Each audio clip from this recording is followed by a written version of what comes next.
Talwar. Oh, no.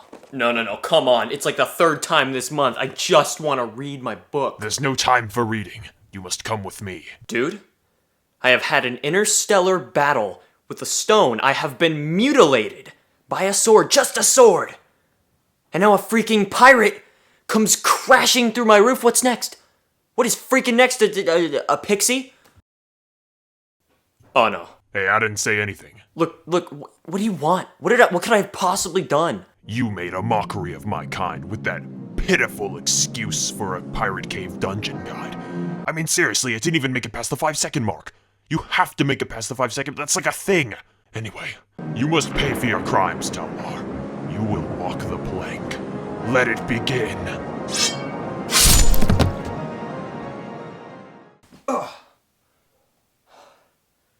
Well, at least this is creative. Enough small talk. I brought you here to fight. Whoa! What are you doing? You're crazy! You don't stand a chance, Talwar. I'm just getting warmed up. Is that so? Well then, I guess I'll just have to finish this fight quickly. After all, the only way to defeat a swordsman is at his own game. Yar, a duel to the death, eh? Very well. Take this.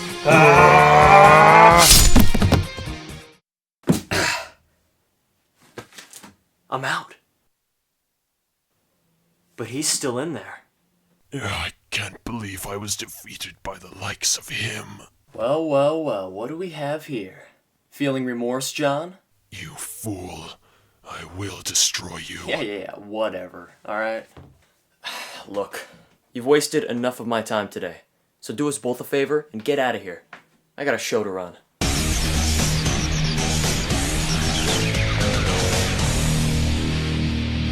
Hey guys, what is going on? It is me, BikuriBox12 here, and welcome to part 4 of the Month of the Mad God Marathon, where we'll be looking at the Acclaim versus the Pirate King's Cutlass. So far, we've found out that the Acclaim is pretty much the best sword overall. D-Blade is a good swap out and can be better in certain scenarios.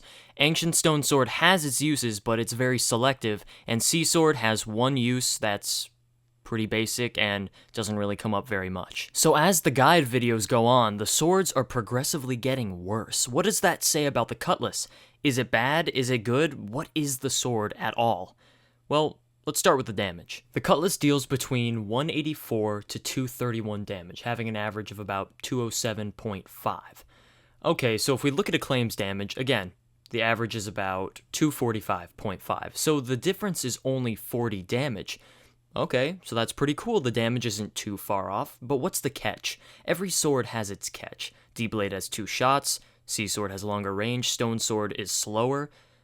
What's the catch here? The Cutlass, unlike any other sword seen before, gives you a rate of fire of 120%, 20% more than the average sword. So what does that mean? Is it good? Is it bad? I mean, if the Cutlass was already pretty close to Acclaim's DPS, and now we're shooting even faster than before, does that mean that we're better? Are we neck and neck? What is it? Well, let's take a look at the chart. Well, I can't say that I'm upset, maybe a little disappointed, but I was half right. The DPS is pretty neck and neck in the beginning. If we take a look at around 0 to 6 def, Acclaim and Cutlass are doing around the same DPS to enemies. Now you're probably thinking enemies with 0 def, wouldn't they go down with 1 shot anyway? Not necessarily. A lot of enemies with 0 to 6 def are enemies that even 8-8 people have to fight, like Penteract minions or Cube minions.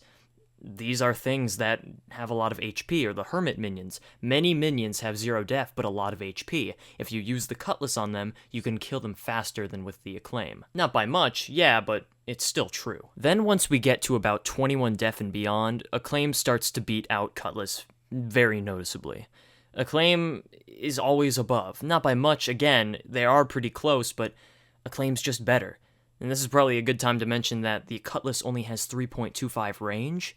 It has even lower range than the average sword. It shoots faster, yeah, but still, why? Why was it necessary to reduce the range? Did they think that it would infringe on the significance of Sea Sword and Stone Sword? I don't think so.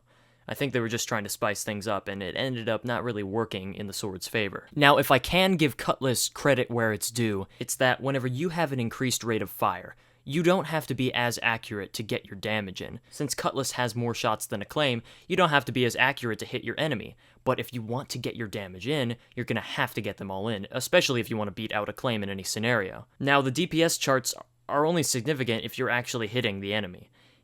And chances are, you're probably going to miss about half of your shots, because it's hard. It takes a lot of concentration to hit the enemy, and with Cutlass, you can be a little bit more careless. So that can be a little bit more comfortable for some people, and heck, it would probably be comfortable for me, but I don't have one, so I can't really speak from experience, but I can imagine that it's probably a little bit more fun. This aspect especially plays part in Godlands farming. In Godlands, Acclaim and Cutlass have pretty much the same DPS. Which one are you going to pick? You're going to pick the one that shoots faster because you can be more lazy in Godlands. Godlands is already kind of a chore as it is, so to make it a little bit more fun really is worth it. But aside from that, Acclaim is pretty much the way to go. It's better in nearly every other scenario. It does more damage, it has more range. Yeah, then again, maybe that's how it's supposed to be. Maybe Acclaim is supposed to be the best sword out there. After all, it is forged by gods. Maybe there's never going to be something that can beat out Acclaim. And I think I like it that way. But the fact that you have to go to the Deadwater Docks, which only appears once per realm, get the white bag nonetheless, just for an item that's second best to Acclaim, not really digging the amount of work for the profit. Now, I kind of want to talk about that. Cutlass really is second best to Acclaim. And I made sure to look at the DPS calculator using tiers below Acclaim. I took a look at Sky Splitter and even Archon just to see where they placed themselves, and Cutlass was superior for a little more than half of the beginning graph. Then as the def on the enemies got higher, Sky Splitter became the better choice. Archon, however, only became better around 117 def, so Cutlass is definitely better than a tier 10. It's somewhere in between tier 11 and 12. So to know that it is the second best option to Acclaim does make me feel a little bit better about it. Kinda happy, actually. And surprised. I went into this guide video thinking that Cutlass was going to be as bad as Sea Sword, and now I found out that second best to Acclaim. Better than both Stone Sword and Sea Sword. Maybe not as good as D-Blade, but definitely up there. It really is right in the middle. Wow. Alright then. That's all I have to say, guys. Thank you guys for watching, and as always, don't forget to check out the next episode whenever I post it, which will probably be soon, and stay tuned for part 5, the finale of the Month of the Mad God Marathon. Alright. See ya.